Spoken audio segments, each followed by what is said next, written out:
S ಈ ಕುರಿತಂತೆ ಮಾತನಾಡೋದಕ್ಕೆ ಅತಿಥಿಗಳು ನಮ್ಮೊಂದಿಗಿದ್ದಾರೆ. ಬನ್ನಿ ಅವರನ್ನ ವೆಲ್ಕಮ್ ಮಾಡೋಣ. ನಮ್ಮೊಂದಿಗೆ ಇದ್ದಾರೆ ಕಾಂಗ್ರೆಸ್ ವಕ್ತಾರರಾದಂಥ ರಘು ದೊಡ್ಡೇರಿ ಅವರು. ಸರ್, ತಮಗೆ ವಿಶೇಷ ಕಾರ್ಯಕ್ರಮಕ್ಕೆ ಸ್ವಾಗತ. ಇನ್ನು ಹಿಂದೂ ಪರ ಸಂಘಟನೆಗಳ ಮುಖಂಡರಾದಂಥ ಜಯಂತ್ ಅವರೇ ತಮಗೂ ಕೂಡ ಸ್ವಾಗತ. ಮುಸ್ಲಿಂ ಮುಖಂಡರಾದಂತಹ ಫಾರೂಕ್ ಅವರಿದ್ದಾರೆ, MD ಫಾರೂಕ್, ತಮಗೂ ಸ್ವಾಗತ. ಬಿಜೆಪಿಯ ವಕ್ತಾರರಾದಂಥ ಚಂದ್ರಶೇಖರ್ ಸರ್ ತಮಗೂ ಕೂಡ ಸ್ವಾಗತ. ಮೊದಲನೆಯದಾಗಿ ರಘು ದೊಡ್ಡೇರಿ ಅವರೇ, ನಮ್ಮ ತೇಜಸ್ವಿ ಸೂರ್ಯ ಅವ್ರು ಹೇಳಿದ್ದನ್ನು ತಾವು ಕೇಳಿಸ್ಕೊಂಡಿದ್ದೀರಾ. ಮಲಯಾಳಿ ಅವ್ರಿಗೆ 25 ಲಕ್ಷ ಕೊಡ್ತೀರಾ, ನಮ್ಮ ಕನ್ನಡದವ್ರಿಗೆ 10 ಲಕ್ಷ ಕೊಡ್ತೀರಲ್ಲ, ಇದೇನು ತಾರತಮ್ಯ ನಿಮ್ಮದು ಅಂತ. ಓಕೆ, ಮೊದಲನೇದಾಗಿ ಒಂದು ಕರೆಕ್ಷನನ್ನು ಮಾಡೋಕ್ಕೆ ಇಷ್ಟಪಡ್ತೀನಿ. ಏನು ಅಂತ ಹೇಳಿದ್ರೆ, ಕರ್ನಾಟಕದಲ್ಲಿ ಒಂದು ಪಾಲಿಸಿ ಇದೆ, ಯಾವುದೇ ಪ್ರಾಣಿಗಳನ್ನು ಎಸ್ಪೆಷಲಿ ಆನೆ ತುಳಿತಕ್ಕೆ ಒಳಗಾಗಿ ಯಾರನ್ನು ಸೋತೋದ್ರೆ ಅವರಿಗೆ 15 ಲಕ್ಷ ಕೊಡಬೇಕು ಅಂತೇಳಿ ಕರ್ನಾಟಕ ಸರ್ಕಾರದ ಗೆಜೆಟಲ್ಲೇ ಪಾಸ್ ಆಗಿದೆ. ಮತ್ತು ಅದು ರೂಲ್ಸು. ಅದು ಯಾರೇ ಆನೆ ತುಳಿತದ ಸಾವಾದ್ರೂ ಕೂಡ ಅವರಿಗೆ ಕೊಡೋದಂಥ ಒಂದು ಪದ್ಧತಿ ಇದೆ. ಅದು 25 ಲಕ್ಷ ಅಲ್ಲ, ಅದು 15 ಲಕ್ಷ. ಅವ್ರು 25 ಕೊಟ್ಟಿಲ್ವಾ? ಇಲ್ಲ, 25 ಅಲ್ಲ. ನಾವು ಅನೌನ್ಸ್ ಮಾಡಿದ 15 ಅದನ್ನ ಅವರು ನಾವು ಕೊಟ್ಟಿದ್ವಿ. ನಾವು ಅನೌನ್ಸ್ ಮಾಡಿದ ತಕ್ಷಣ ಕೇರಳದ ಕುಟುಂಬ ಬೇಡ ನಮಗೆ ಅಂತ ಹೇಳಿ ತಿರಸ್ಕಾರ ಮಾಡಿದೆ. ನಾವು ಕೊಟ್ಟಿಲ್ಲ, 1 ರೂಪಾಯಿನೂ ರಿಲೀಸ್ ಮಾಡಿಲ್ಲ, ಅದು ಬೇರೆ ವಿಚಾರ. ಬಟ್ ರಾಜಕೀಯನ ಬಿಜೆಪಿ ಅವರು ಯಾವಾಗಲೂ ಈ ರೀತಿ ಕ್ಷುಲ್ಲಕ ವಿಚಾರಗಳನ್ನ ಯಾವಾಗಲೂ ಸದಾ ತೆಗೆದುಕೊಂಡು ತಮ್ಮ ಧರ್ಮವನ್ನ ತಾವು ಮಾಡಬೇಕಾಗಿರ್ತಕ್ಕಂಥ ತಮ್ಮ ವೈಫಲ್ಯಗಳನ್ನ ಜನರಿಂದ ಮರೆಮಾಚಲು ಮತ್ತು ಜನರಿಗೆ ಮುಚ್ಚಿಡಲು ಈ ರೀತಿಯಾದಂಥ ಒಂದು ನಾಟಕವನ್ನು ಮಾಡ್ತಾ ಇದ್ದಾರೆ. ತೇಜಸ್ವಿ ಸೂರ್ಯ ಅವರು ಹೇಳ್ತಾನೆ, ಮೊನ್ನೆ ಸಂತೋಷ್ ಲಾಡ್ ಅವರು, ಅಂದರೆ ನಾವು ಜಾತಿ ಧರ್ಮ ಯಾವುದನ್ನು ನೋಡದೆ 178 ಜನರನ್ನ ಬೇರೆ ರಾಜ್ಯದ ಬಿಜೆಪಿ ಅಧಿಕಾರದಲ್ಲಿರ್ತಕ್ಕಂಥ ಮಹಾರಾಷ್ಟ್ರ ಮತ್ತು ಬೇರೆ ಬೇರೆ ರಾಜ್ಯಗಳು ಇದಕ್ಕೆ ಕಾಶ್ಮೀರಕ್ಕೆ ಹೋಗೋದಕ್ಕೆ ಮೊದಲೇ ನಮ್ಮ ಕನ್ನಡಿಗರು ಕರ್ನಾಟಕದಲ್ಲಿದ್ದರು. ಅಂದರೆ ಅಷ್ಟು ಕಾರ್ಯಪ್ರವೃತ್ತರಾಗಿ ಕ್ವಿಕ್ಕಾಗಿ ನಾವು ಜನರನ್ನು ಸಂರಕ್ಷಿಸುವ ಕೆಲಸವನ್ನು ಮಾಡಿದ್ದೇವೆ. ನೀವು ಈ ರೀತಿಯ ಮಾತುಗಳನ್ನು ಹೇಳ್ತಾ ಇದ್ದೀರಿ. ಆಯ್ತು, ನೀವು ರಾಜಕೀಯ ಎಲ್ಲದರಲ್ಲೂ ರಾಜಕೀಯ ಮಾಡೋದು. ತೇಜಸ್ವಿ ಸೂರ್ಯ ಅವರಂತಲ್ಲ ಕರ್ಕೊಂಡು ಬಂದಿರೋದು. ತೇಜಸ್ವಿ ಸೂರ್ಯನ ಎಲ್ಲಿ ಕದ್ದು ಅಡುಗೆ ಕುಳಿತಿದ್ರು ಕೇಳಿ. ಮತ್ತೆ ಯಾಕೆ ಮಾತಾಡಲಿಲ್ಲ? ಒಬ್ಬರನ್ನು ತೇಜಸ್ವಿ ಸೂರ್ಯ ಹೆಸರು ಯಾಕೆ ಕೇಳಲಿಲ್ಲ? ಹಾಗಾದ್ರೆ ಅವರು ಮಂಜುನಾಥ್ ಅವರು ವೈಫ್ ಹೇಳ್ತಾ ಇದ್ರು ತೇಜಸ್ವಿ ಸೂರ್ಯ ಫೋನ್ ಅಲ್ಲಿ ಕಾಂಟ್ಯಾಕ್ಟ್ ಮಾಡ್ತಾ ಇದ್ರು ಅಂತ. ತೇಜಸ್ವಿ ಸೂರ್ಯ ಅದು ಒಬ್ರಿಗೆ ಮಾತಾಡಿದ್ದಾರೆ. 178 ಅಂದ್ರೆ ಅದು ಸಹಜ. 178 ಜನರನ್ನ ಒಬ್ಬೊಬ್ರು ಒಂದೊಂದು ಜಾಗದಲ್ಲಿ ಇದ್ದವ್ರನ್ನ ಕರ್ಕೊಂಡು ಬಂದಿದ್ದಾರೆ ಅಂದ್ರೆ ಕರ್ನಾಟಕ ಸರ್ಕಾರದ ಸಾಧನೆ. ಕರ್ನಾಟಕ ಸರ್ಕಾರ ಅಪ್ರಿಶಿಯೇಟ್ ಯಾಕೆ ಅಂತಂದ್ರೆ ಸಂತೋಷ್ ಲಾಡ್ ಅವರು ಎಸ್ ನಮ್ಮ ಕರ್ನಾಟಕ ಸರ್ಕಾರ ಆದಷ್ಟು ಬೇಗ ಸ್ಪಂದಿಸಿ ಒಬ್ಬ ಸಚಿವರನ್ನ ಅಲ್ಲಿಗೆ ಕಳಿಸಿ ಎಲ್ಲರನ್ನು ಸುರಕ್ಷಿತವಾಗಿ ವಾಪಸ್ ಕರೆದುಕೊಂಡು ಬಂದಿರೋದು, ಇಷ್ಟು ಕ್ವಿಕ್ ಆಗಿ ರೆಸ್ಪಾಂಡ್ ಮಾಡಿರೋದು ನಿಜಕ್ಕೂ ಕೂಡ ಈ ಕಾರ್ಯ ಏನಿದೆ ಇದು ಶ್ಲಾಘನಾರ್ಹ. ದಿ ಸೇಮ್ ಟೈಮ್ ನೀವು ಕೇಳಬೇಕಾಗಿರೋದು ಎಲ್ಲ ಎಂಪಿಗಳು ಏನ್ ಮಾಡ್ತಾ ಇದ್ರು ಅಂತ ಅದನ್ನ ಕೇಳ್ತಾ ಇದ್ದೀನಿ. ನಾನು ಮನೆ ತೇಜಸ್ವಿ ಸೂರ್ಯ ಅವರೇ, ನೀವು ಇಲ್ಲಿವರೆಗೂ ಈಗ ನಿನ್ನೆ ಯಾವುದೋ ಒಂದು ಚಾನಲ್ ಅಲ್ಲಿ ಬಂದು ನಾಟಕವನ್ನು ಆಡ್ತಾ ಇದ್ದೀರಿ. ನೀವು ಈ ಪಹಲ್ಗಾಮ್ ಅಟ್ಯಾಕ್ ಅದನ್ನ ನೀವು ಯಾಕೆ ಇಲ್ಲಿವರೆಗೂ 1 ಕೋಟಿ ಪರಿಹಾರವನ್ನು ಕೊಡ್ತಾ ಇಲ್ಲ? ಕರ್ನಾಟಕ ಸರ್ಕಾರದ ಬಡ್ಜೆಟ್ ಕೇವಲ 4 ಲಕ್ಷ, ಅದರ 130ರಷ್ಟು ಇರ್ತಕ್ಕಂಥ 50 ಲಕ್ಷ ಬಡ್ಜೆಟ್ ಇರ್ತಕ್ಕಂಥ ಕೇಂದ್ರ ಸರ್ಕಾರ ಯಾಕೆ 1 ಕೋಟಿಯನ್ನು ಘೋಷಣೆ ಮಾಡ್ತಾ ಇಲ್ಲ? ಕೇವಲ ನಾಟಕವನ್ನು ಆಡೋದನ್ನು ಬಿಟ್ಟು ತೇಜಸ್ವಿ ಸೂರ್ಯ ಅವರೇ, ನೀವೊಬ್ಬರು ಜವಾಬ್ದಾರಿಯುತ ಸಂಸದರಾಗಿದ್ದೀರಿ. ನಿಮ್ಮ ಮಾನ್ಯ ಪ್ರಧಾನಮಂತ್ರಿಗಳು ಇಲ್ಲಿವರೆಗೂ ಕಂಡೋಲೆನ್ಸಸ್ ಮಾಡಿಲ್ಲ. ಕ್ರಿಕೆಟ್ ಸೋತಿದ್ದೀವಿ ಅಂತೇಳಿ ಕ್ರಿಕೆಟ್ ಏನು ಪ್ಲೇಯರ್ಸ್ ರೂಮ್ಗೆ ಹೋಗಿ ಕನ್ಸೋಲ್ ಮಾಡುವಂಥ ನಾಟಕಕಾರ ಮೋದಿಯವರು ಇವತ್ತು ಈ ದೇಶದ ಅಮಾಯಕ ಜನರನ್ನು ಕೊಲೆ ಮಾಡಿದ್ದೀರಿ. ಇದು ಯಾಕೆ ಅಂತಾನೆ ನಿಮ್ಮ ಭದ್ರತಾ ವೈಫಲ್ಯದಿಂದ. ನಾನು ದಯವಿಟ್ಟು ಕ್ಷಮಿಸಿ, ನಾನು ರಾಜಕೀಯವನ್ನು ಮಾತಾಡಬಾರ್ದು ಅಂತಲೇ ಇದೆ. ಆದರೆ BJPಯ ನಡವಳಿಕೆಯಿಂದ ಇವತ್ತು ಅಂದರೆ ಸಂಕಷ್ಟದ ಸಮಯದಲ್ಲಿ ಮಾತ್ರ ಹೇಳ್ತಾ ಇದ್ರು. ಒಂದು ವಾಟ್ಸಪ್ ಯೂನಿವರ್ಸಿಟಿಯಲ್ಲಿ ಮೆಸೇಜ್ ಬರ್ತಾ ಇತ್ತು, ಇದು ಸಂಕಷ್ಟದ ಸಮಯ, ಈ ಸಮಯದಲ್ಲಿ ಪ್ರಶ್ನೆ ಮಾಡಬಾರ್ದು, ಯಾರೂ ಕೇಳಬಾರ್ದು, ದಯವಿಟ್ಟು ತಾಳ್ಮೆಯಿಂದಿರಿ. ಈ ತಾಳ್ಮೆಯಿಂದ ಪ್ರತಿ ಬಾರಿ ಪುಲ್ವಾಮಾದಾಗೂ ಇದೇ ಮಾಡ್ತೀರಿ, ಪ್ರತಿಯೊಂದು ಅಟ್ಯಾಕ್ ಆದಾಗೂ ಇದೇ ಮಾತನ್ನು ಹೇಳ್ತಾ ಇದ್ರಿ. ಆದರೆ ಫಸ್ಟ್ ಟೈಮು ಸೈಲೆಂಟ್ ಆಗಿದ್ರಿ. ಯಾಕೆ ನರೇಂದ್ರ ಮೋದಿ ಅವರೇ, ಯಾಕೆ ಪ್ರಶ್ನೆ? ನೀವು ಇಲ್ಲಿವರೆಗೂ ಒಂದು ಇದನ್ನು ಕೂಡ ದೇಶದ ಕ್ಷಮೆ ಕೇಳಬೇಕಾಗಿತ್ತು. ನೀವು ಇವತ್ತು ನಿಮ್ಮ ಭದ್ರತಾ ವೈಫಲ್ಯದಿಂದ ಇಡೀ ಅಂತಾರಾಷ್ಟ್ರೀಯ ಮಟ್ಟದಲ್ಲಿ ದೇಶ ತಲೆ ತಗ್ಗಿಸುವಂತ ಕೆಲಸ ಮಾಡಿದ್ರಿ. ಭದ್ರತಾ ವೈಫಲ್ಯದ ಬಗ್ಗೆ ನೀವು ಮಾತಾಡಿದ್ರೆ ನೀವು ದೇಶದ್ರೋಹಿಗಳು ರೀ. ಅದು ಭದ್ರತಾ ವೈಫಲ್ಯ ಅಲ್ಲ, ಗೊತ್ತಾಗಿಲ್ಲ. ಒಂದು ಸಣ್ಣದಾದಂಥ ಅದಕ್ಕೇನು ಹೇಳ್ತಾರೆ, ಒಂದು ಮೈಮರವು ಅಷ್ಟೇ. ಅದನ್ನ ನೀವು ಭದ್ರತಾ ವೈಫಲ್ಯ ಮೋದಿ ಕಾರಣ ಅಂತ ಹೇಳಿದ್ರೆ, ರಘು ದೊಡ್ಡೇರಿ ಅವರೇ, ನೀವು ಪಾಕಿಸ್ತಾನಿಗಳು ರೀ. ನೀವು ಉಗ್ರಗಾಮಿಗಳಿಗೆ ಸಪೋರ್ಟ್ ಮಾಡೋರು, ನೀವು ಉಗ್ರಗಾಮಿಗಳನ್ನ ಸಪೋರ್ಟ್ ಮಾಡೋರು. ಯಾರು ಮೋದಿ ಅವ್ರನ್ನ ಬೈತಾರೋ, ಯಾರು ಇದು ಭದ್ರತಾ ವೈಫಲ್ಯ ಅಂತ ಅಂತಾರೋ, ಯಾರು ಈ ವಿಚಾರದಲ್ಲಿ ವಿರುದ್ಧವಾಗಿ ಮಾತಾಡ್ತಾರೋ ಆಂಟಿ ನ್ಯಾಷನಲ್ಸ್. ಹೌದು, ಅದಕ್ಕೆ ನಾಳೆ ಕೇಸ್ ಹಾಕ್ತಾರೆ. ಈಗ ನನ್ನ ಮೇಲೆ ಶೇಖರ್ ಸರ್, ಇದು ತುಂಬಾ ಸಂಕಷ್ಟದ ಪರಿಸ್ಥಿತಿಯಲ್ಲಿ ದೇಶ ಇದೆ ಇವತ್ತು. ಇಂಥ ಸಂದರ್ಭದಲ್ಲಿ ನಾವು ಇವತ್ತು ಸೈನ್ಯ ತಗೊಳ್ಕೊಂಡಿರ್ತಕ್ಕಂಥ ನಿರ್ಧಾರಗಳು, ಇಂಟೆಲಿಜೆನ್ಸ್ ತಗೊಳ್ತಿರ್ತಕ್ಕಂಥ ನಿರ್ಧಾರಗಳು, ಸರ್ಕಾರ ತಗೊಳ್ತಿರ್ತಕ್ಕಂಥ ನಿರ್ಧಾರಗಳ ವಿಚಾರದಲ್ಲಿ BJP 100% ಅವ್ರ ಜೊತೆ ಇದೆ. ಇದು ಬಿ ಜೆ ಪಿಯ ಸ್ಪಷ್ಟ ನಿಲುವು. ದೇಶದ ಬಗ್ಗೆ ಏನಾದರೂ ಅವರು ತೀರ್ಮಾನ ತಗೊಳ್ಳಿ, ಅದು ಪಾಕಿಸ್ತಾನದ ಕೇವಲ ಬಿ ಜೆ ಪಿ ಅಷ್ಟೇ ಅಲ್ಲ. ನಾನು ಒಂದು ವಿಚಾರದಲ್ಲಿ ಭಾಳ ಖುಷಿಯಾಗಿದೆ ಅಂತ ಹೇಳಿದ್ರೆ, ಎಲ್ಲ ಪಕ್ಷಗಳೂ ಕೂಡ ಇವತ್ತು ಸರ್ಕಾರ ತೆಗೆದುಕೊಳ್ತಕ್ಕಂಥ ತೀರ್ಮಾನ ಜೊತೆಗಿರ್ತೀವಿ ಅಂತ ಹೇಳಿದರೆ. ಮಲ್ಲಿಕಾರ್ಜುನ್ ಖರ್ಗೆ ಅವರು AICC ಪ್ರೆಸಿಡೆಂಟ್ ಆದವರು ತುಂಬ ಅರ್ಥಗರ್ಭಿತವಾದಂತಹ ಮಾತುಗಳಾಡಿದ್ದಾರೆ. ಕೆಲವು ಈ ರೀತಿ ಒಂಥರ ಕೊಚ್ಚೆ ಹುಳುಗಳು ಅದೇ ಪಕ್ಷದಲ್ಲಿ ಬೇರೆ ಪಕ್ಷದಲ್ಲಿ ಈ ರೀತಿ ಕಿರ್ಚಾಡ್ತಾ ಇರ್ತಾರೆ. ನಾನು ಅದ್ರ ಬಗ್ಗೆ ಕಾಮೆಂಟ್ ಮಾಡೋಕ್ಕಾಗಲ್ಲ. ಯಾಕೆ ಅಂತ ಹೇಳಿದ್ರೆ ನಾನು ಆ ವಿಚಾರ ಹೇಳ್ತೀವಿ, ಗೊತ್ತಲ್ಲ, ಹೇಳಿದ್ನಲ್ಲ ಒಂದು ನಿಮಿಷ, ನಾನು ಅದನ್ನೇ ಹೇಳ್ತಿರೋದು. ನಮಗೆ ಇಂಥ ಸಂದರ್ಭದಲ್ಲಿ ಭದ್ರತಾ ವೈಫಲ್ಯ ಅಂತ ಯಾರನ್ನು ದೂಷಿಸ್ತಾ ಇದ್ದೀರಾ ನೀವು? ಇಂಟೆಲಿಜೆನ್ಸ್ ದೂಷಿಸ್ತಾ ಇದ್ದೀರಾ ನೀವು. 11 ವರ್ಷದಿಂದ ಭಾರತದ ಆಂತರಿಕ ಭದ್ರತೆಯಲ್ಲಾಗಿರ್ಬೋದು, ಬಾಹ್ಯ ಭದ್ರತೆಯಲ್ಲಾಗಿದ್ದು, ಭಾರತದಲ್ಲಾಗಿರ್ತಕ್ಕಂತಹ ಬದಲಾವಣೆಗಳು ಭದ್ರತಾ ವಿಚಾರದಲ್ಲಿ ಜಗತ್ತಿಗೆ ಗೊತ್ತಿರ್ತಕ್ಕಂಥ ವಿಚಾರ. ಆ ರೀತಿಯಲ್ಲಿ ಹೌದು, ಈಗ ಭೂತಕಾಲ, ವರ್ತಮಾನ ಕಾಲ, ಭವಿಷ್ಯತ್ ಕಾಲ ಅಂತ ಕಾಲಗಳಿವೆ. ನಾವು ಹಳೇದ್ರಲ್ಲೇ ಇದ್ರೆ ಯಾವಾಗ ನಿಮ್ಮ ಮೈಂಡ್ ಸೆಟ್ ನಮ್ಮ ಸೈನ್ಯನ ಟೀಕೆ ಮಾಡ್ತೇನೆ ನೀವು ಮಾಡ್ಕೊಳ್ಳಿ, ನಾನು ಕಾಮೆಂಟ್ ಮಾಡಲ್ಲ ರೀ. ನಿಮ್ಮ ಮೈಂಡ್ ಸೆಟ್ ಅದೇ ಮೈಂಡ್ ಸೆಟ್ ಇದೆ ಅಂದ್ರೆ ನಿಮ್ಗೆ ಸೈನ್ಯನ ವಿರೋಧ ಮಾಡೋದು intelligence. Don't mix the things. ಸೈನ್ಯವನ್ನ ಮುಂದೆ ತೋರಿಸಿ ಆ ಶೆಲ್ಟರ್ ಅಲ್ಲಿ ನೀವು ಸೈನ್ಯನ ಟೀಕೆ ಮಾಡ್ತಾ ಇದ್ದೀರಾ ಅಂತ ಹೇಳಿ ಬಿಜೆಪಿ ಹೋಮ್ ಮಿನಿಸ್ಟರ್ ನ ಟೀಕೆ ಮಾಡ್ತಾ ಇದ್ದೀವಿ. ಹೌದು, ಅಲ್ಲರಿ, ನಾಳೆ ಬೆಂಗಳೂರಲ್ಲಿ ಬಾಂಬ್ ಬ್ಲಾಸ್ಟ್ ಆದ್ರೆ, ಅಲ್ಲ ಬೆಂಗಳೂರಲ್ಲಿ ಬಾಂಬ್ ಬ್ಲಾಸ್ಟ್ ಆದ್ರೆ ನಾವು ಗೃಹ ಮಂತ್ರಿಗಳನ್ನ ಕೇಳಿದ್ರೆ, ಏಯ್ ನೀವು ನನ್ಗೆ ಯಾಕ್ರಿ ಕೇಳ್ತೀರಾ, ನೀವು ಹಂಗಾದ್ರೆ ಬೆಂಗಳೂರು ಪೊಲೀಸರನ್ನ ಟೀಕೆ ಮಾಡ್ತಾ ಇದ್ದೀರಿ ಅಂದ್ರೆ ಸುಮ್ನೆ ಕುತ್ಕೊಳ್ರಿ, ನಿಮ್ ಕೆಲಸ ಮಾಡಕ್ ಬಂದಿಲ್ಲ ಅಂತೀವಿ. ಹಂಗೆ ಇದು ಕೂಡ ನಾವು ಭಾರತೀಯ ಸೇನೆಯನ್ನ ಟೀಕಿಸ್ತಾ ಇಲ್ಲ, ಸರ್ಕಾರದ ನೀತಿ ನಿಲುವುಗಳನ್ನ ಟೀಕೆ ಮಾಡ್ತಾ ಇದ್ದೀವಿ. ಪೆಹಲ್ಗಾಮ್ ಇಂದ 8 ಕಿಲೋಮೀಟರ್ ಕೆಳಗಡೆ ಆರ್ಮಿ ಬೇಸ್ ಕ್ಯಾಂಪ್ ಇರುತ್ತೆ. ಆದ್ರೆ ಪೆಹಲ್ಗಾಮ್ ನ ಆ ಭಾಗದಲ್ಲಿ ನಾಟ್ ಇವನ್ ಸಿಂಗಲ್ ಸೋಲ್ಜರ್ ಇರಲ್ಲ. ಆ ಡಿಸಿಷನ್ ಅನ್ನ ತೆಗೆದುಕೊಳ್ಳೋರು ಯಾರು? ಒಬ್ಬ ಸೈನಿಕ ನಾನು ಹೋಗಿ ನಿಂತು ಬಿಡ್ತೀನಪ್ಪ ಅಲ್ಲಿ ಅಂತ ಹೋಗಕ್ಕಾಗತ್ತಾ? ನಾವು ಅದನ್ನ ಮಾತಾಡ್ತಾ ಇದೀವಿ. ನಾವು ಸೇನೆ ವಿರುದ್ಧ ಮಾತಾಡ್ತಾ ಇಲ್ಲ. ಸೇನೆಯನ್ನ ನಿಯಂತ್ರಿಸುವ ಅಧಿಕಾರಿಗಳನ್ನ ನಿಯಂತ್ರಿಸುವಂತ ರಾಜಕಾರಣಿಗಳನ್ನ ನಿಯಂತ್ರಿಸುವಂತ ಆಯಾ ಇಲಾಖೆಗಳು, ಅದನ್ನ ಕೇಳ್ತಿದೀವಿ ಸರ್. ಮಾತಾಡಿ, ನಿಮ್ಮ ಪ್ರಶ್ನೆ ಮುಗಿದ್ಮೇಲೆ ಮಾತಾಡಿ, ಅದಕ್ಕೆ ಮಾತಾಡಿ ಅಂದಿದ್ದು. ನೋಡಿ, 11 ವರ್ಷದಿಂದ ಯಾವ ರೀತಿ ಹೇಳಿದ್ನಲ್ಲ, ಬರೀ ಫಾರ್ ಎಕ್ಸಾಂಪಲ್ 2010ರಲ್ಲಿ 2853 ಕಲ್ಲೆಸೆತಗಳ ಪ್ರಕರಣಗಳಾಗ್ತಾ ಇದ್ವು. ಇವತ್ತು 0ಗೆ ಬಂದು ನಿಂತಿದೆ. 81% ಏನು 370 ಆರ್ಟಿಕಲ್ 370 ತಂದಮೇಲೆ 81% ಉಗ್ರದಾಳಿಗಳು ಕಡಿಮೆ ಆಗಿದೆ, ನಿಂತೇ ಹೋಗಿದೆ, ಆಲ್ಮೋಸ್ಟ್ ನಿಂತೋಗಿದೆ. ಈ ಥರದಲ್ಲಿಂದಾಗ ಏನಂತ ಹೇಳಿದ್ರೆ, ಇಂಟೆಲಿಜೆನ್ಸಲ್ಲಿ ಫೇಲ್ಯೂರ್ ಆಗೇ ಇಲ್ವಾ ಅಂತ ಹೇಳಿದ್ರೆ ಅದನ್ನು ಭಾಗಶಃ ನಾವು ಒಪ್ಕೊತೀವಿ. ಎಲ್ಲ ಒಂದು ಕಡೆಗೆ ಹೆಚ್ಚು ಕಡಿಮೆ ಆಗಿದೆ. ಆದರೆ ಈ ಹೆಚ್ಚು ಕಡಿಮೆ ಆಗೋದಕ್ಕೆ ಎಲ್ಲದಕ್ಕೂ ನಾವು ಇಂಟೆಲಿಜೆನ್ಸ್ನೇ ಹೊರೆ ಮಾಡಿಬಿಡ್ತೀವಿ, ಸೈನ್ಯವನ್ನೇ ಹೊರೆ ಮಾಡಿಬಿಡ್ತೀವಿ ಅಂತಕ್ಕಂಥದ್ದಲ್ಲ. ಯಾಕೆ ಅಂತ ಹೇಳಿದ್ರೆ, ನಿಮಿಷ ಪ್ಲೀಸ್, ಮಧ್ಯ ನೀವು ಮಾತಾಡಬೇಡಮ್ಮ ಪ್ಲೀಸ್. ನೀವು ತಪ್ಪಾಗಿ ಅರ್ಥ, ನೀವು ಒಪಿನಿಯನ್ ಕೊಡ್ಬೇಕಾದ್ರೆ ಮಧ್ಯೆ ಬಂದು ಬಾಯ್ ಆಗ್ತಾ ಇದ್ರೆ ನೀವೊಬ್ಬರೇ ಮಾತಾಡಿ. ನೀವು ಮಾತಾಡಿ ನೀವು ನಿಮ್ದೆಲ್ಲ ಮುಗಿದ್ಮೇಲೆ ನೀವು ತಪ್ಪು ಮಾತಾಡಬೇಡಿ ಅಂದೆ. ನಾನು ಮಾತಾಡಿದ ಮೇಲೂ ನೀವು ತಪ್ಪು ಮಾಡಿದ್ರೆ ನಾನು ಮತ್ತೆ ಖಂಡಿಸ್ತೀನಿ. ಸರಿ, ಟೀಕಿಸ್ತಿಲ್ಲ.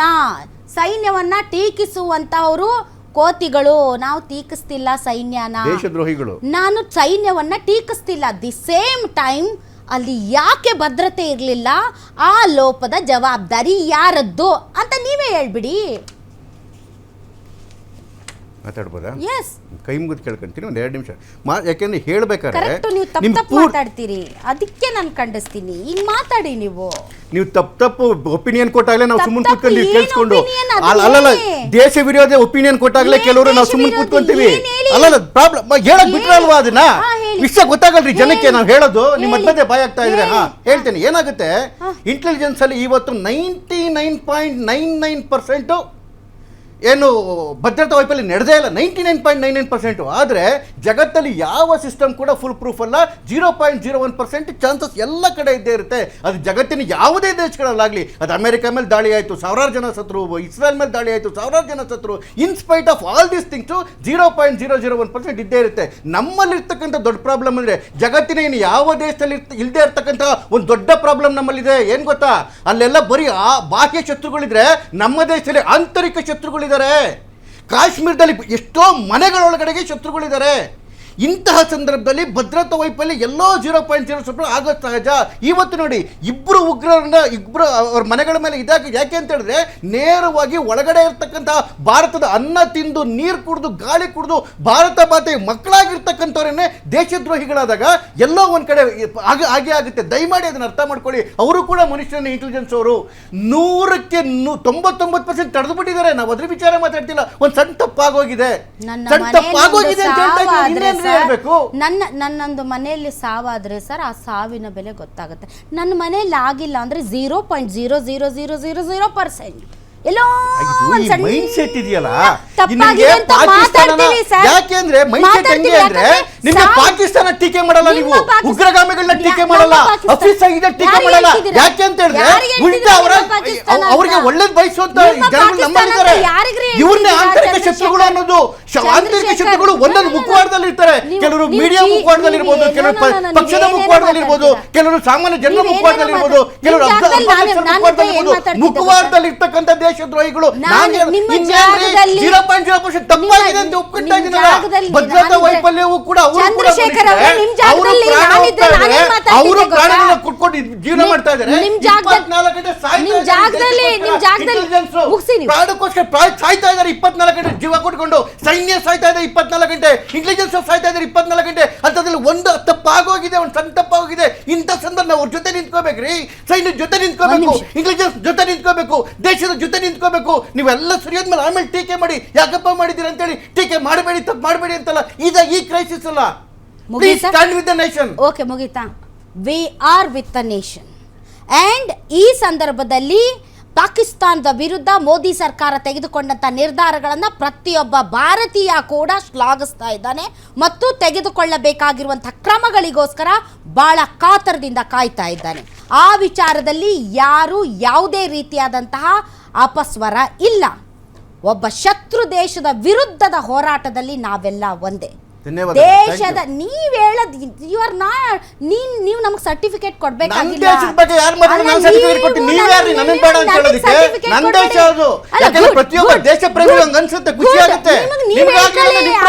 ನಾನು ಹೇಳಿದ್ದು ಗುಡ್ ಅಂತ ಹೇಳಕ್ ಸರ್ಟಿಫಿಕೇಟ್ ಕೊಡಕ್ ಒಂದ್ ನಿಮಿಷ ಚಂದ್ರಶೇಖರ್, ಪ್ಲೀಸ್ ನನ್ ನೀವು ಸರ್ಟಿಫಿಕೇಟ್ ಕೊಡ್ಬೇಡಿ.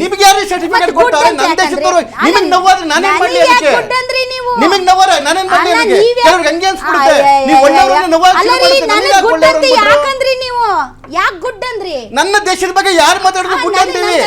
ನಿಮಗೆ ನೋವ್ರಿ, ನಾನೇನ್ ಮಾಡ್ಲಿ? ನಿಮ್ ಪ್ರಾಬ್ಲಮ್ ಪಾರ್ಟಿಯಲ್ಲಿ ಇರೋರಿಗೆ ನಿಮ್ ಒಳಗಡೆ ಇರೋ ಪ್ರಾಬ್ಲಮ್ ಅದು. ನನಗೆ ಹೇಳ್ಬೇಡಿ, ಲೆಟ್ ಮಿ ಫಿನಿಶ್. ನನ್ನ ದೇಶದ ಬಗ್ಗೆ ಯಾರು ಮಾತಾಡೋದು ಹೇಳ್ತೀನಿ. ನಿಮಗೆ ನೋವ್ರಿ, ನಾನೇನ್ ಮಾಡ್ಲಿ? ಗುತ್ತಿಗೆ ಕೊಟ್ಟಿಲ್ಲ ನಾವು. ದೇಶ ನಮ್ದು, ಇದು ದೇಶ. ಸುಮ್ಮನೆ ಇರಿ. ದೇಶ ನನಗೆ ನಮ್ಮ ದೇಶದ ಬಗ್ಗೆ ಮಾತಾಡ್ತೀನಿ. ಬಿಜೆಪಿ ಗುತ್ತಿಗೆ ಕೊಟ್ಟಿಲ್ಲ, ಎಲ್ಲರದು ದೇಶ ಇದು. ನೀವೇನ್ ಸರ್ಟಿಫಿಕೇಟ್ ಕೊಡೋದು ಬೇಡ. ಒಂದಂತೂ ಅರ್ಥ ಆಯ್ತು ಬಿಜೆಪಿಗರದ್ದು. ಬಿಜೆಪಿಗರ ಲೋಪದ ಬಗ್ಗೆ ಮಾತಾಡಿದ್ರೆ ನರೇಂದ್ರ ಮೋದಿ ಅವರನ್ನ ಟೀಕಿಸಿದ್ದಾರೆ.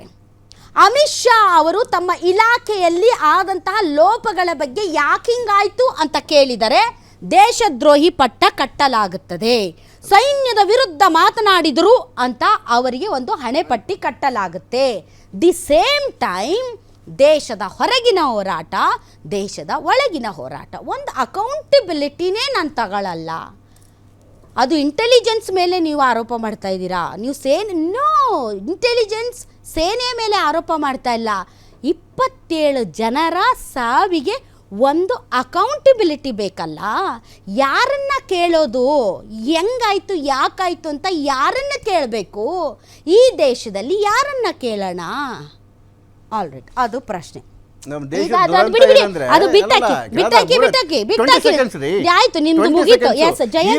ಜಗತ್ತಿನ ಎಲ್ಲಾ ದೇಶಗಳು ಭಾರತ ಜೊತೆ ನಿಂತವೆ. ನಮ್ ದುರಂತ ನೋಡ್ರಿ, ಒಳಗಡೆ ಜಗತ್ತಿನ ಎಲ್ಲಾ ದೇಶಗಳು including Saudi Arabia, including Muslim countries Bharat ಜೊತೆ ನಿಂತ್ಕೊಂಡಿದೆ. ತಪ್ಪಾಗಿರೋ ಭಾರತ ಜೊತೆ ನಿಂತ್ಕೊಂತಾ ಇದ್ವು, ಇನ್ಕ್ಲೂಡಿಂಗ್ ಚೈನಾ ಭಾರತ ಜೊತೆ ನಿಂತಿದೆ. ಈ ಸೋಗಿನಲ್ಲಿ ನಿಮ್ಮ ತಪ್ಪುಗಳನ್ನ ಮುಚ್ಚಿಟ್ಕೊಳ್ಳುವಂತ ಬರೀ ಸೋಗು. ಹೌದು, ನವ್ವುರಿ. ಉಗ್ರಗಾಮಿಗಳ ವಿರುದ್ಧ ಎಲ್ಲರೂ ಒಟ್ಟಾಗಿ ಕೆಲವ್ರಿಗೆ ಆಗ್ತಿರೋ ನಿಂತ್ಕೊತಾರೆ. ನವ್ವದು. ಆದ್ರೆ ಉಗ್ರಗಾಮಿಗಳಿಂದ ಕೆಲವ್ರಿಗೆ ಆಗ್ತಿರೋ ಸತ್ತು ನವ್ವು. ಹೋದಂತಹ ಹೆಂಗೆ ದೇಶ ಪ್ರಾಣಗಳಿಗೆ ಉದ್ಧಾರ ಆಗ್ತಾ ಇದೆ, ಹೊಣೆ ಯಾರು ಹೆಂಗೆ ಅಂತಂದ್ರೆ ದೇಶ ಅದಕ್ಕೆ ಸುಭದ್ರ ಮಾತ್ರ ಆಗ್ತಾ ಇದೆ, ಉತ್ತರ ಇಲ್ಲ. ಹೆಂಗೆ ದೇಶ ಬೆಳೀತಾ ಇದೆ. ಉರಿ ಉರಿ ದಿವಸ ಬಾಂಬ್ ದಾಳಿಗಳಾಗ್ತಿಲ್ಲ, ದಿವಸ ಯಾಕೆ ಪ್ರಾಣಗಳು ಆಗ್ತಾ ಇಲ್ಲ. ಇದು ಉರಿ. ಇದು ಪಾಕಿಸ್ತಾನ ಅವ್ರಿಗೆ ಹೇಳಿ ಒಳಗಡೆ ಇರೋ ಅವ್ರಿಗಿಂತ ಡೇಂಜರ್ ಇಲ್ಲಿರೋರಿ, ಅವ್ರಿಗಿಂತ ಡೇಂಜರ್ ದೇಶ ಇಲ್ಲಿರೋರು. ಎಲ್ಲಿ ಬೆಳೀತಾ ಇದೆ ತೋರಿಸಿ ಸರ್. ಅವ್ರಿಗಿಂತ ಎಲ್ಲಿರೋರು? ಲೆಟ್ ಅಸ್ ಬಿ ಫೇರ್ ಆಯ್ತಾಯ್ತಾಯ್ತು ಕೇಳಿ. ಈಗ ಪ್ರಶ್ನೆ ಇರೋದು ಸರ್, ಒಂದು ಪಾಕಿಸ್ತಾನದ ವಿರುದ್ಧ ಹೋರಾಟ, ಅಕೋತಿಗಳ ವಿರುದ್ಧ ಹೋರಾಟ, ಇನ್ನೊಂದು ಈ ತರದ ಘಟನೆಗಳಿಗೆ ಯಾರಾದ್ರೂ ಒಬ್ರು ಜವಾಬ್ದಾರಿ ಹೊತ್ಕೋಬೇಕಾ ಬೇಡವಾ? ನಾಳೆ ಇಲ್ಲೇ ಬೆಂಗಳೂರಲ್ಲೇ ಒಂದು ಬಾಂಬ್ ಬ್ಲಾಸ್ಟ್ ಆಗುತ್ತೆ ಸರ್ ಎಲ್ಲೋ ಒಂದು ಕಡೆ, ಆದಾಗ ನಾವು ಯಾರನ್ನ ಕೇಳ್ತೀವಿ? ಈ ರಾಜ್ಯದ ಗೃಹ ಮಂತ್ರಿಗಳನ್ನ ಕೇಳಲ್ವಾ?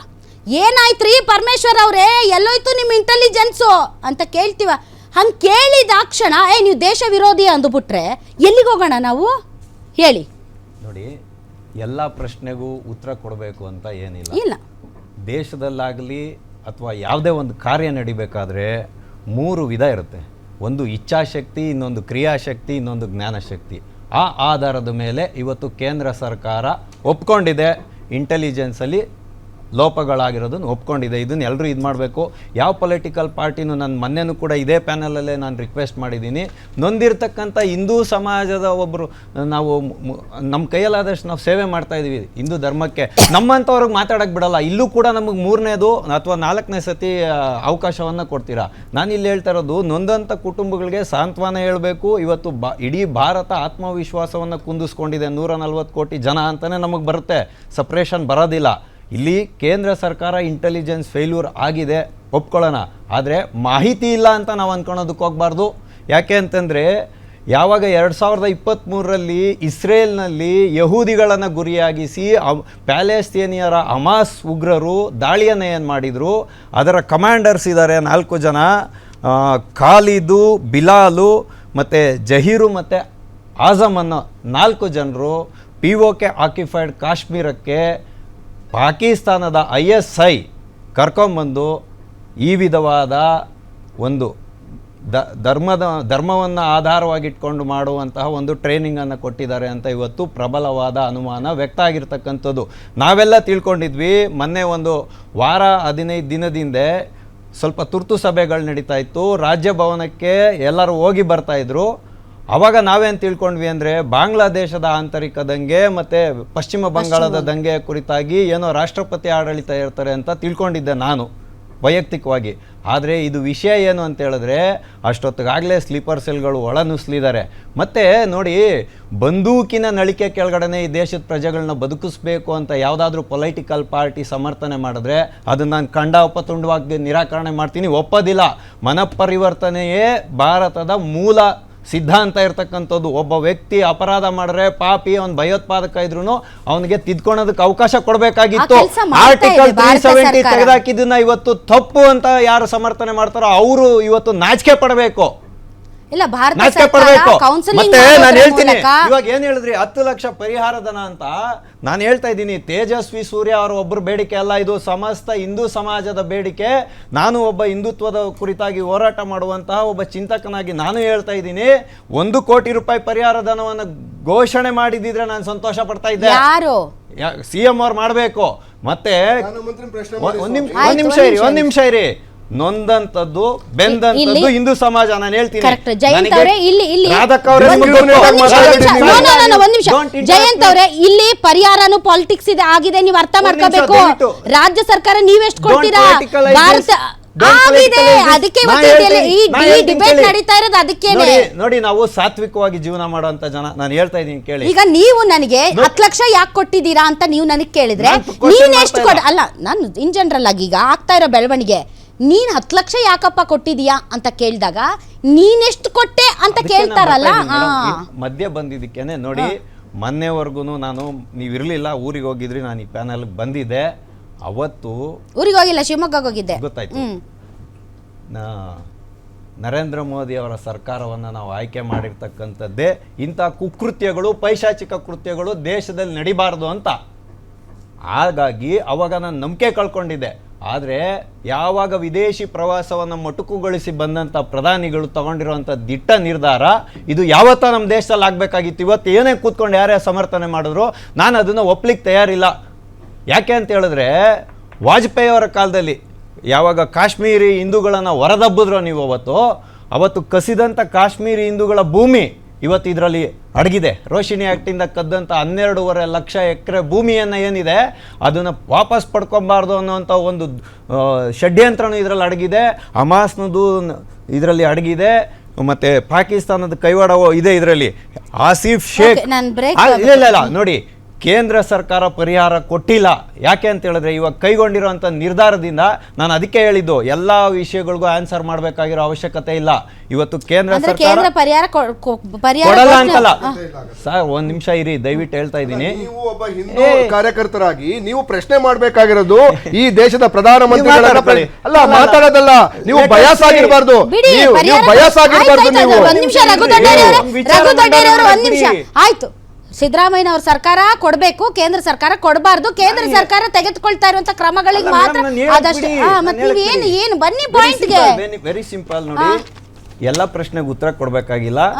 ನಾನು ಇವಾಗ ಪ್ರಧಾನಮಂತ್ರಿ ಪ್ರಶ್ನೆ ಮಾತ್ರ ನೀವು 75 ವರ್ಷ ನಿಮ್ಮ ಫೀಲಿಂಗ್ಸ್ ನ ದೇಶದ ಮುಂದೆ ಎಕ್ಸ್ಪ್ರೆಸ್ ಮಾಡಿದೀರಾ. ಇವಾಗಾದ್ರೂ ನಮಗೆ ನಮ್ಮ ಫೀಲಿಂಗ್ಸ್ ಜಯಂತ್ ಸರ್, ನೀವ್ ಏನ್ ಹೇಳ್ತಿದ್ರ ನನ್ಗೆ ಅರ್ಥ ಆಗ್ತಾ ಇಲ್ಲ. ಟು ಬಿ ಫ್ರಾಂಕ್, ಎಲ್ಲಕ್ಕೂ ಉತ್ತರ ಕೊಡ್ಬೇಕಾಗಿಲ್ಲ. Correct. When you are demanding Siddaramaiah 1 ಕೋಟಿ ಕೊಡ್ಬೇಕು ಅಂತ, ಭಾರತ ಸರ್ಕಾರ ಏನು ಮಾಡದೇ ಇದ್ರೆ ಸಾಕು, ಪಾಕಿಸ್ತಾನದ ವಿರುದ್ಧ ಮಾಡ್ತಾ ತಡ್ರಿ. ನೀವೇನ್ರಿ ನೀವು? ಸಿದ್ದರಾಮಯ್ಯನವರ ಸರ್ಕಾರ 1 ಕೋಟಿ ರೂಪಾಯಿ ಕೊಡಬೇಕು, ಆದರೆ ಭಾರತ ಸರ್ಕಾರ ಏನು ಮಾತಾಡದೇ ಇದ್ರೂ ನಡೆಯುತ್ತೆ. ಪಾಕಿಸ್ತಾನದ ವಿರುದ್ಧ ಕೈಗೊಳ್ತಾ ಇರುವಂತ ಕ್ರಮಗಳಿದಾವಲ್ಲ, ಅದೇ ನಮಗ್ ಸಾಕು. ಕರೆಕ್ಟಾ? ಮತ್ತಿನ್ನೆಂಗೆ ಕರೆಕ್ಟಾಗಿ ಹೇಳಿ. ತಾಳ್ಮೆ ಇದ್ದಾಗ ನೀವು ಹೇಳಿ. ಆಯ್ತು, 15 ನಿಮಿಷ ಮಾತಾಡಿದ್ರೆ ನೀವು ಅದ್ರ ಪಾಯಿಂಟ್ ಬಂದಿಲ್ಲ. ಹೇಳಿ. ನೋಡಿ, ಈಗ ಪ್ರಧಾನಿಯವರ ನಿರೀಕ್ಷೆಯನ್ನ ನಾನು ಊಹೆ ಮಾಡಬಹುದಷ್ಟೇ, ಆದ್ರೆ ಸಮರ್ಥನೆ ಮಾಡಕ್ಕಾಗಲ್ಲ. ಮೊದಲು ನೊಂದಂತ ಕುಟುಂಬಗಳಿಗೆ ನ್ಯಾಯವನ್ನು ಕೊಡಬೇಕು. ಇವತ್ತು ಯಾವ ಕ್ರಿಮಿಗಳು ಇಬ್ಬರು ಜಮ್ಮು ಕಾಶ್ಮೀರದವ್ರು ಇದ್ದಾರೆ ಮತ್ತೆ ಇನ್ನಿಬ್ರು ಪಾಕಿಸ್ತಾನಿ ಮೂಲದವರು ಅಂತ ಹೇಳ್ತಿದ್ದಾರೆ, ಅವ್ರನ್ನ ಹೊಡೆದ ಮೇಲೆ ಕೇಂದ್ರ ಸರ್ಕಾರ ಪರಿಹಾರ ಧನವನ್ನ ಘೋಷಣೆ ಮಾಡುತ್ತೆ ಅಂತ ಹೇಳ್ತಕ್ಕಂಥದ್ದು ನನ್ನ ಊಹೆ. ಅದನ್ನ ಬಿಜೆಪಿ ಯಾವ ರೀತಿ ಸಮರ್ಥನೆ ಮಾಡ್ಕೊಳ್ಳುತ್ತಾ ಆ ವಿಷಯಕ್ಕೆ ನಾನು ಹೋಗೋದಿಲ್ಲ. MD ಫಾರೂಕ್ ಅವರೇ ನೋಡಿ, ಇನ್ನೊಂದು ಪಾಯಿಂಟ್